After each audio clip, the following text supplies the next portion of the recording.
Hello everyone, Radhe Radhe. मैं उमा अपने YouTube परिवार को प्रणाम करती हूँ। स्वागत है आप सभी का मेरे यूट्यूब चैनल उमा की दुनिया में। और ये है सुबह का समय, करीब बजा हुआ था 10:30 और नाश्ता बना चुकी थी। मैं बच्चों को खिला दिया था। भगवान के भोग के लिए भी पंचामृत और पुए तैयार कर लिए थे और मैं बनाने लगी थी भगवान जी के विग्रह, गणेश, माता भवानी और शिव जी। तो गणेश भगवान, माता पार्वती और शंकर जी की मिट्टी की मूर्तियाँ बनाई जाती हैं छोटी छोटी सी। और देखिए किस तरह से मैंने बनाया वो मैं आपको दिखाती हूँ। और ये चिकनी मिट्टी से बनाई जाती हैं और काफ़ी आसान तरीके से बन जाती हैं।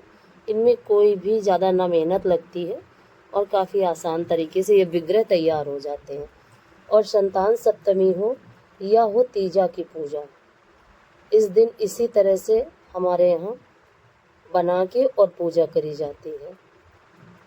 और मंदिर तो जाते ही हैं, पर घर में ये विग्रह बना के ही पूजा की जाती है।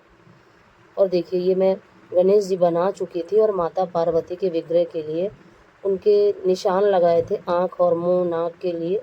और इन्हीं में मिट्टी से आँख, मुंह, नाक वगैरह सब कुछ बनाई जाती है। और फिर ये पूजा में पंचामृत और पुआ का भोग लगता है और वही मीठी चीज़ खाई जाती है। इसमें नमक नहीं खाया जाता। और पुत्रवती स्त्रियां इस व्रत को करती हैं और जिसकी संतान होती है उसकी उसकी संतान की प्रभु रक्षा करते हैं। और जिसकी नहीं होती, अगर वो मान के और ये पूजा करे तो उसको ज़रूर भगवान भोलेनाथ ज़रूर ही संतान का सुख देते हैं। तो देखिए इस तरीके से मैंने मिट्टी के गणेश और माता पार्वती बना दिए थे और अब बनाने लगी थी शिव जी। और शिवलिंग कई प्रकार से बनते हैं, आप जिस तरह से बनाओ, बहुत सारे तरीके हैं बनाने के लिए। देखिए लेकिन मैंने कुछ इस तरीके से शिवलिंग का निर्माण किया था। और इसमें अब चारों तरफ 11 रुद्र बनाए जाते हैं और नाग लिपटाने के बाद चंद्रमा का आकार भी बना दिया था और काफ़ी अच्छे लग रहे थे हमारे भगवान। और देखिए कुछ इस तरीके से सांप को लिपटा दिया था भोलेनाथ के ऊपर। और अब चारों तरफ 11 रुद्र बनाए जाते हैं और उनके ऊपर चावल चिपकाए जाते हैं। देखिए कुछ इस तरीके से फिर मैंने चंद्रमा भी बना दिया था। और इसके सांप के जीव के बनाने के लिए, मुंह का आप बनाने के लिए मैंने एक सेक का इस्तेमाल किया था। आप चाहें तो मिट्टी के ही उसको बना सकते हैं मुंह को, लेकिन मैंने एक सेक लेके और लगा दी थी, उसी से छेद कर दी थी आँख के लिए। और देखिए चारों तरफ से ये 11 रुद्र बनाए जाते हैं और यही चारों तरफ चिपका दिए जाते हैं इसी पार्थिव शिवलिंग में। ये देखिए कुछ इस तरीके से। और समय तो लगता ही है इन चीज़ों को बनाने में, लेकिन हम जब कोई चीज़ भक्ति से किसी चीज़ का निर्माण करते हैं तो आप उस विग्रह में भगवान को ज़रूर देख पाते हो। और देखिए काफ़ी प्यारे लग रहे थे हमारे भगवान जी। और बना दी थी मैंने गौर। और अब सारी तैयारी मेरी रखी ही थी करी हुई और ये भी बन के हो चुके थे तैयार। आप लोग भी दर्शन कर लीजिए। और काफ़ी भक्ति भाव से मैंने बनाया था इनको। और फिर आ गई थी, जब पंडित जी आ गए थे तो उनकी पूजा शुरू करने जा रही थी मैं। और ये यहाँ पे रख लिया था और अब बनाने लगी थी अष्टदल कमल। आप चाहें तो आटे से बना लें और अगर आप चाहें तो चावल से भी बना सकते हैं। और मैंने तो आटे से बनाया था कुछ इस तरीके से। आप जिस तरह से चाहें उस तरह से बना सकते हैं। और फिर शुरू कर दी थी मैंने पूजा। और इसी तरह से कलश के नीचे भी अष्टदल कमल बना लें या स्वास्तिक बना लें, कुछ भी बना लें।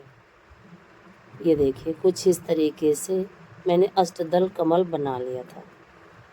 और ये काफ़ी पुराना तरीका है अष्टदल कमल बनाने का। और फिर मैंने उस पाटे को उसी के ऊपर रख दिया था और इधर इसके नीचे भी, कलश के नीचे भी चौक पोत दी थी।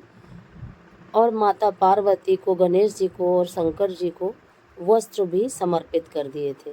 लेकिन शंकर जी का जो वस्त्र था वाइट कलर का, वो देखिए पंखे की हवा से उड़ के आ गया था, क्योंकि मैं बाहर से उठा के लाई थी तो ये उड़ गया था और इसको अभी पहना दूंगी। और फिर करने लगी थी कलश की पूजा और स्वास्तिक बनाया और फिर शुरू कर दी थी पूजा। और जिस तरह से पंडित जी बताते गए उसी तरह से मैं करते गई। और सबसे पहले उन्होंने संकल्प दिलाया और संकल्प के बाद गणेश जी को स्नान, चंदन, रोली, सिंदूर, चावल, पुष्प, भोग, ऐसे जो भी हमारे पास पूजा की सामग्री थी मैंने वो चढ़ाया। और फिर उसी तरीके से माता पार्वती को भी स्नान कराया, उनको भी सिंदूर, अक्षत, पुष्प और श्रृंगार का सामान। और हम पहले तो मैं हमेशा 16 श्रृंगार ही चढ़ाया करती थी, लेकिन इस बार मैंने 16 श्रृंगार की वस्तुएं नहीं मंगाई और सिर्फ चूड़ी, बिंदी, रंग, सिंदूर और नेल पॉलिश यही मंगाया था। और उसके बाद भगवान भोलेनाथ की पूजा करी। और देखिए गुलाब के पुष्प निकले हुए थे तो ये मैंने चढ़ा दिए थे। और धूप जलाना मैं फिर से भूल गई थी, तो फिर पूजा को बीच में रोक के और धूप जलाने लगी थी। और फिर करने लगी थी शंकर जी की पूजा। और शंकर जी को पहले जल से स्नान कराया, यानी कि गंगा जल से, और फिर पंचामृत से, और फिर गंगा जल से। और फिर उनको चंदन,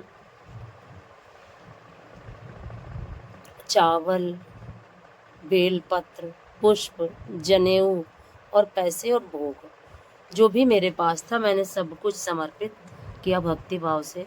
और यही प्रार्थना करती जा रही थी कि भगवान भोलेनाथ की कृपा सदैव मेरे परिवार पे बनी रहे, बच्चों के ऊपर बनी रहे, और हमेशा ही भगवान मेरे बच्चों के साथ रहें। और देखिए कुछ इस तरीके से मेरी पूजा हो चुकी थी।